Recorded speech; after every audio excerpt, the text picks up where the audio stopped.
If you're holding a smartphone today, you have access to more computing power and more information than the President of the United States did 20 years ago. Education used to be a highly exclusive product. To know more than the person next to you, all you had to do was go to college or university, attend classes and lectures for years, and come out the other side with a degree, only to have everything you learn become outdated a number of years later. That's not the case anymore. The way that we learn now is shifting, and it's shifting rapidly because the playing field for acquiring knowledge has never been more level than it is right now. We no longer need workers who can retain and reproduce large amounts of information. What we need now are people who can sort through the overwhelm of information that's available to us and organize it effectively. We need a new form of intelligence to revolutionize the world going forward, and that new form of intelligence is empathy. Now, when we think of empathy, we immediately think of relationships, what it feels like to sit down in front of a spouse or a friend who understands us and have them validate our point of view, what it's like to feel the pain of somebody else and take time to understand where they are coming from. What we don't think about when we think about empathy is a transformational learning tool that can alter the way we see and approach the world. But we should, because the problem with the surplus of information that's available to us is that it mostly serves to solve small-scale problems that are directly in front of us. If your phone breaks down, you can Google how to fix it.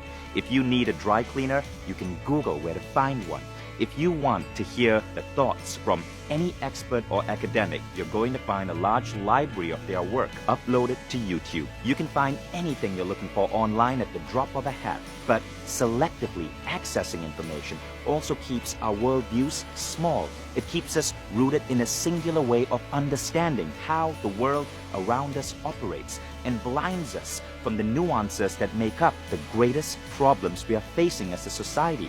Empathy is what breaks our frame of understanding open. When we become willing to put down our biases and listen to each other, listen to the needs of groups who are in conflict, listen to the philosophies of people we disagree with, listen to the way other people experience and interact with the world on a completely different frame of existence, we have no choice but to begin expanding our awareness. This kind of intelligence is exactly what's missing in a world that's becoming more and more divided as information becomes available to us. But it just might be the exact kind of intelligence that will save us. Because if you want to make a real impact on the world, you need a lot more than expertise or knowledge. You need understanding. You need the ability to connect with a wide variety of people on the level they are operating at. You need to understand how to transfer what you know in a way that reaches people, that makes them feel heard and understood. It's easy to make a good impression on people who already believe what you're saying. It's easy to rally up crowds who are already passionate. What's difficult is getting down to the heart of a complex issue.